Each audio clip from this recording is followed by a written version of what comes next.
I woke up this morning and had a revelation. Imagine a world where Future was not misogynistic.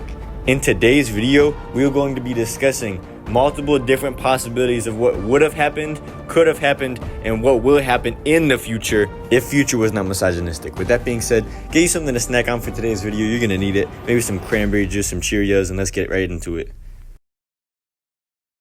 This conceptual future that we are discussing in today's video is a feminist. You know what I'm saying? He's actually a very big fan of feminist literature, things like that. This future version will be called Future-er. You know what I'm saying? Because he's going to change his ways in the future. You know what I'm saying? This is happening, bro. In 2027, this is like written in stone. I'm telling you right now. In 2026, we will actually have a simulation, a real-life simulation of 100 people beating up a gorilla, and then the second next set in stone item is in 2027. That's like one of the biggest things that's going to happen. Future is going to write an entire poem about how much he loves women. You know what I'm saying? Like just loves and supports and appreciates them. You know what I'm saying? With that being said, one of his most famous lyrics is, "If she catch me cheating, I'ma never tell her sorry." If Future was not misogynistic, you know, he would look at this, he'd scoff. He'd be like, this is absolutely unbelievable. He would not have cheated in the first place. You know what I'm saying? There is nothing stronger than a beautiful relationship with a significant other. But if he did hypothetically get held at gunpoint and forced to cheat on his beloved, beautiful woman, he would probably write like a thorough and deep apology letter. Maybe get her some flowers, some chocolate. You know what I'm saying? And a lot of you guys know about this picture of Future right here that I have on screen, right? This is I don't know if this is real. I'm going to be honest with you. I don't think it is. It looks like it's fake. However, it was everywhere at quite some time. You know, it was everywhere. So with that being said, the brand new Future-er, would be saying why men deserve less. You know, maybe we have too much. He has a very misogynistic song that I have on screen right now. Horrible, disgusting, intolerable. This brand new name of this song would be "I Love Developing Beautiful Relationships with Women." Period. In another song, he says that the truth is going to hurt you, claiming that the truth is going to hurt the individual, most likely woman, who he's talking to. You know what I'm saying? And honestly, the truth would simply not hurt this person who he's discussing. You know what I'm saying? He probably was cheating on her when he said that. You know what I'm saying? It's probably like, the truth's going to hurt you. I'm doing a bunch of bad stuff behind your back. He wouldn't be doing that. Come on, bro. You know Future. He's a good guy. Good, chill guy.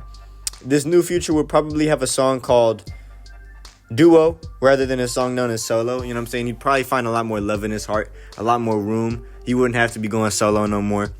And he would probably even drop a new self-titled album. You know what I'm saying? We have the self-titled album known as Future. It's a pretty good album in my opinion. But Future-er is the new self-titled album, and he probably pretty much the entire album will be discussing how he feels like equality is the most important and he respects everybody. You know what I'm saying? That's the best way to go. Equality is a very beautiful thing, and Future-er understands that to a very high level. You know what I'm saying? Very precise.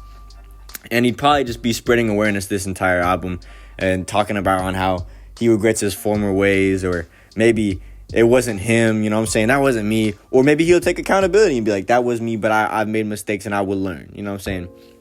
With that being said, I just got off a call with Future, and he pretty much just told me that he donated a bunch of money to make a bunch of women's health products free for the next couple of years. And I'm really thankful that he made that decision. I think that was a great thing that he did there. And yeah, so despite all this stuff going on here, I was kind of curious. I'm like, what would somebody do if they were not sexist? So I went to Snapchat AI, the biggest source of information, and I said, what would somebody who isn't sexist do? That I meant to say do there, but I mistyped it. And he said, someone who is not sexist would treat everyone with respect, regardless of their gender. They'd advocate for equality and challenge stereotypes when they see them. It's all about promoting fairness and understanding. What do you think about this? Or what got you thinking about this? And I didn't respond to that. I pretty much should have told him Future. You know what I'm saying? And I wanted to make a stupid video idea where I'm just like not really getting too in depth. Bro, I hope you guys know that this is not like, I did not put a ton of thought into this video, bro. I just thought about it. I thought it'd be a funny conversation to have. And I don't write really scripts for my videos, so I'm sorry that Sorry that I couldn't do better. But Future was going to teach me how to do better. With that being said, I asked Calendar Gilbert, what is your top 10 Future songs? And he said, I can't just pick 10, but it's some of his most popular tracks that fans often love is Mask Off, Jumpman, Life is Good, Where You At, March Madness. He's got a lot of bangers. What's your favorite Future song? And to that, I read that. I'm like, wait a minute. Mask Off is 1, Jumpman is 2, Life is Good is 3, Where You At 4, March Madness at 5. He said I can't pick just 10. Like that. Like when somebody says I can't just pick 10, that's like that means that they have like an abundant amount of great music from this person that they want to discuss, right? Why did you give me 5 songs when I asked you to give me 10? And you said I can't just pick 10. You mean you can't pick 10? Not just 10. You can't pick 10. This is my issue with Snapchat AI, bro. Never mind. This is a completely different video concept. We're gonna talk about Snapchat AI, bro. I know y'all love when Snapchat AI gets into these videos. I hope. With that being said, though, I love you all very much. Almost as much as Future loves equality. And yeah, that's all I gotta say. I'm out. Peace.